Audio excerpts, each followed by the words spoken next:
Okay, so I'm here with Junichi Kazioka. Hopefully I've got that right. Yes. Congratulations. And Junichi's a filmmaker actually behind two brilliant films that we're having competition, Imphal 1944 and Sugihara Survivors. And again, I hope I've got that right. Yes, Sugihara Survivors. You're not just a documentary maker, filmmaker, you've been in front of the camera as well in some quite well-known films. But yeah, we're kind of here to really talk about these, and if you could give us a synopsis about both of the films, and obviously well done with both of them for both being here, and if you could tell us what they're actually both about, and then we can sort of go from there. Yeah. Thank you for having me today. I have two films. One is Imphal 1944. This is a drama. Yeah. 18-minute drama. Yeah. And this is about a Japanese war veteran. Sorry, yeah, you're right. This is a documentary. I should point out this is actually a narrative feature. Of course, I know that. Yeah. This is drama. Yeah. And this is my first directorial film. Yeah. And this is about a Japanese war veteran who fought in Imphal. This is in the northeast India. Yeah. And also Burma campaign. He worked in the battle of Imphal. And he started reconciliation with his former enemy, British veterans. Yeah. So he came to UK to live after retirement, and he devoted his later life for reconciliation. Yeah.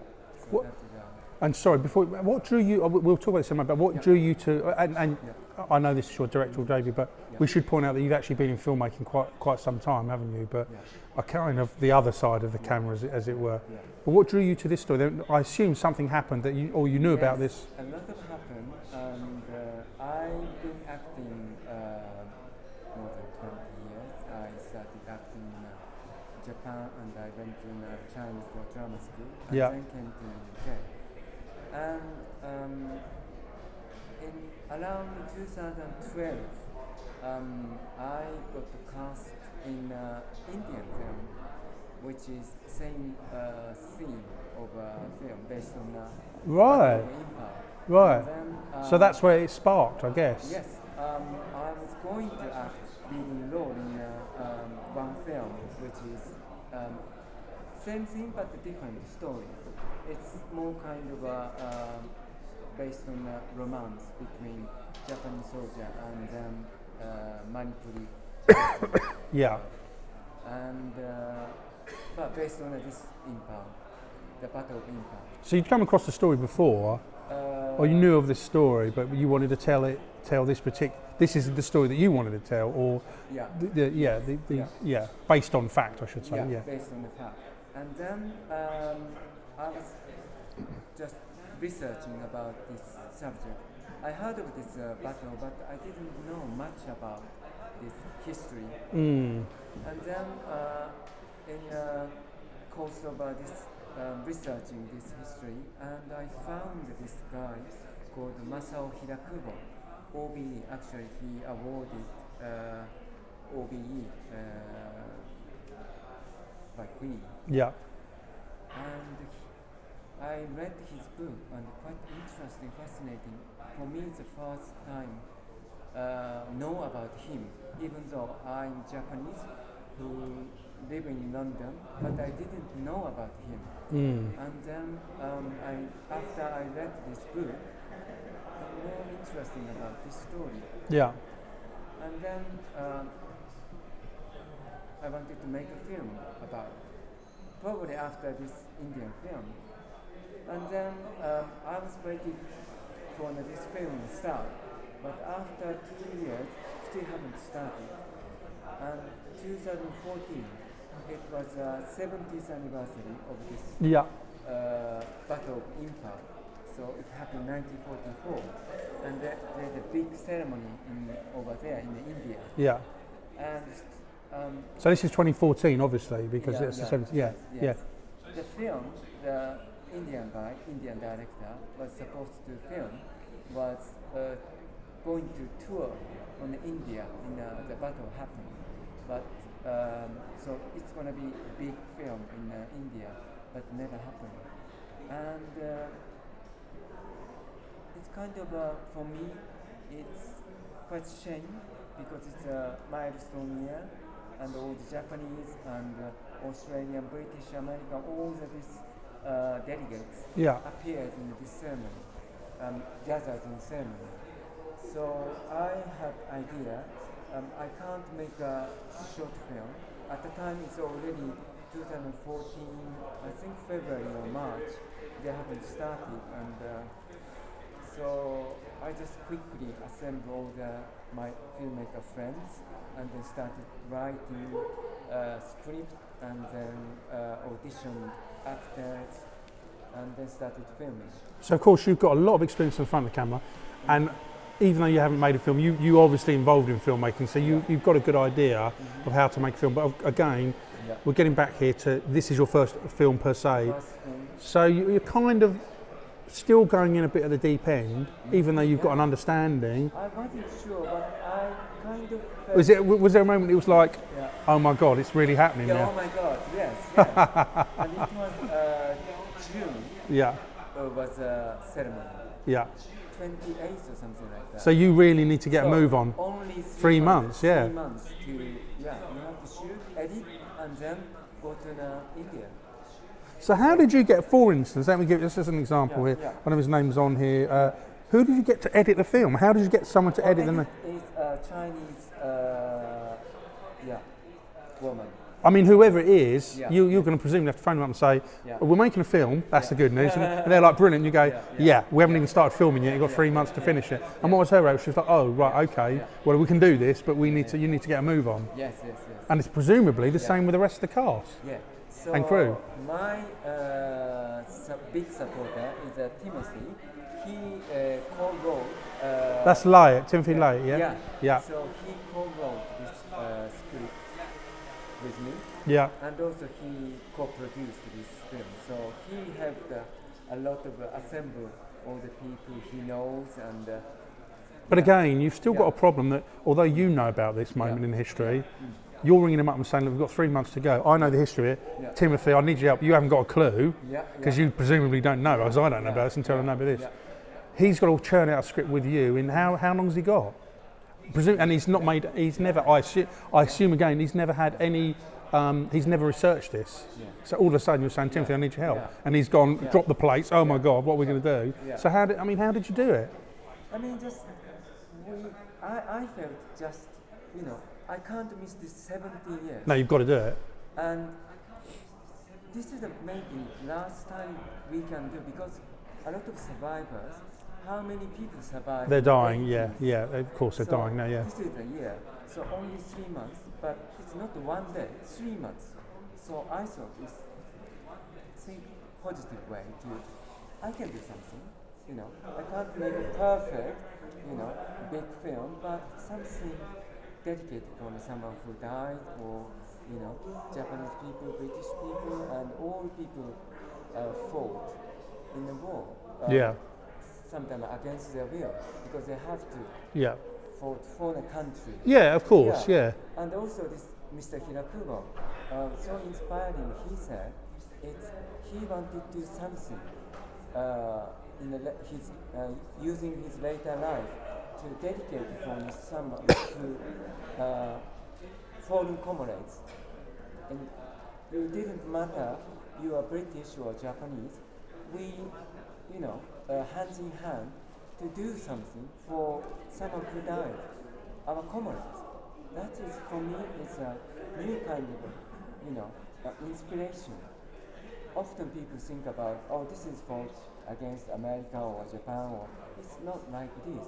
We are all went in a war. We're all involved. We're all involved, aren't we? And we lost our comrades.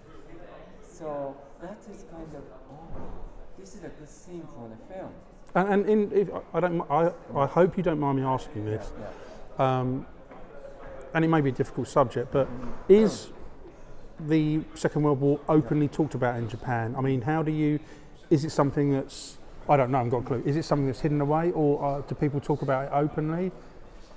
Because it's relatively recent. It's only 70 years ago, isn't it? So it's recent.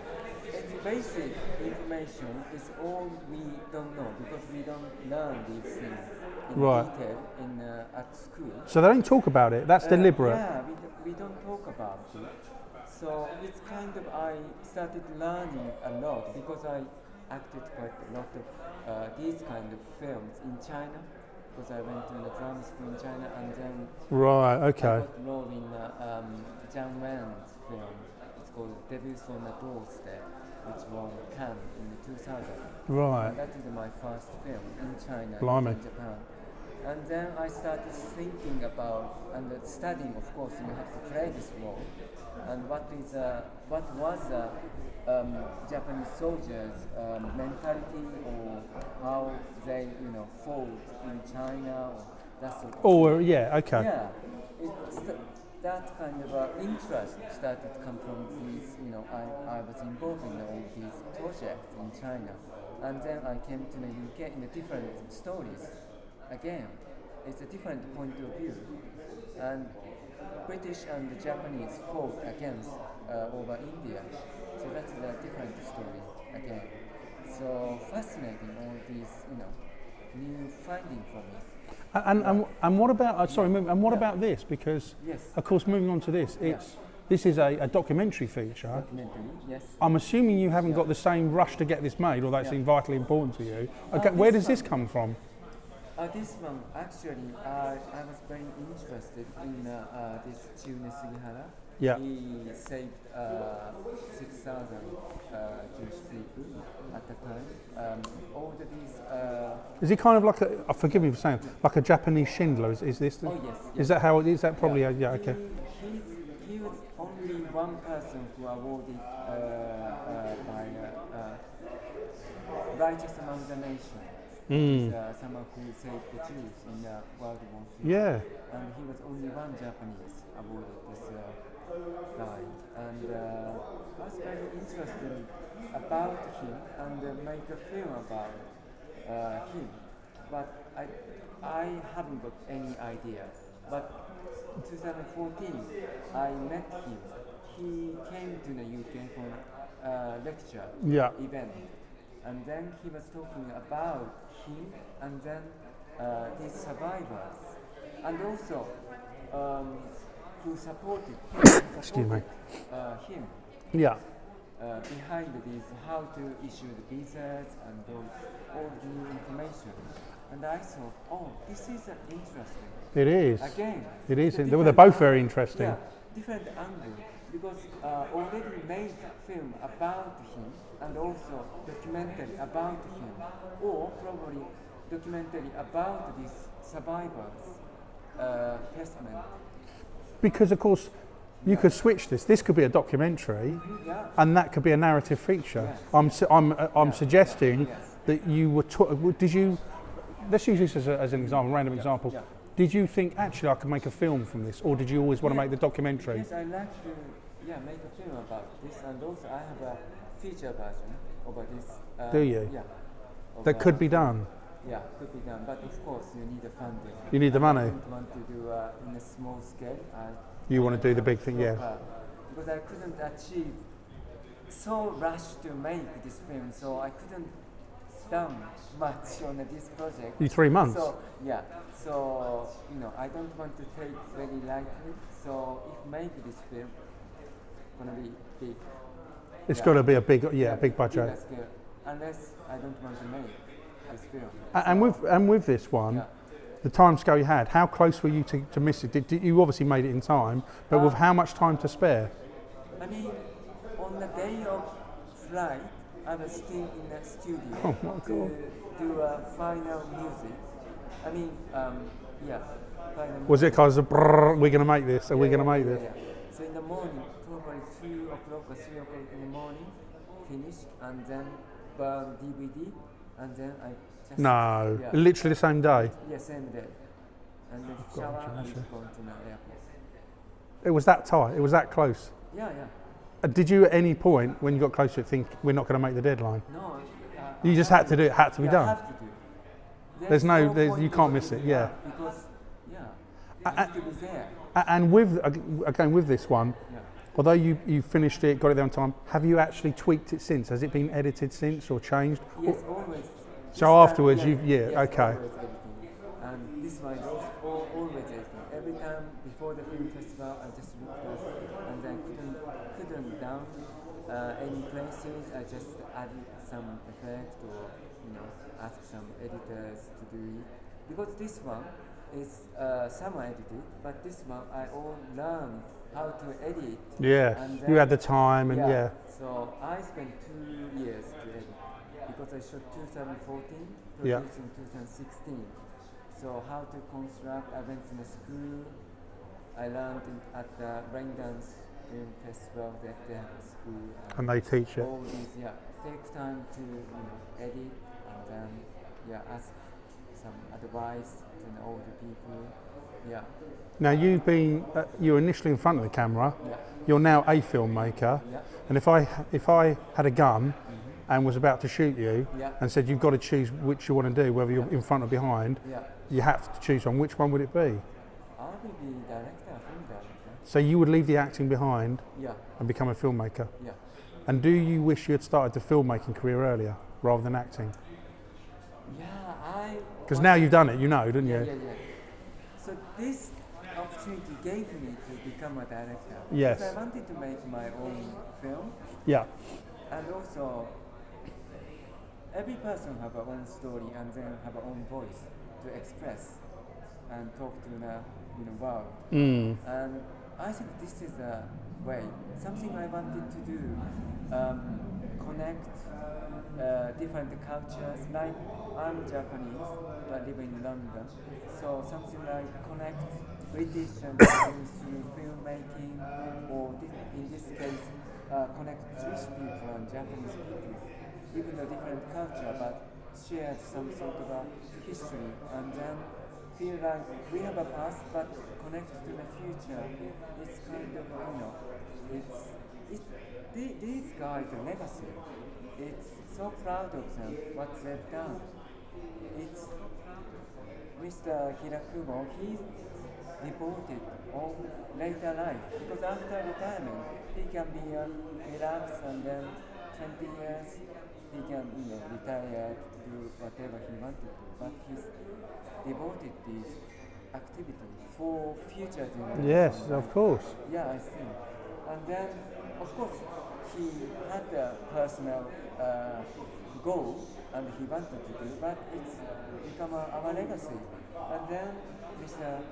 Sugihara is also inspiring people around the world.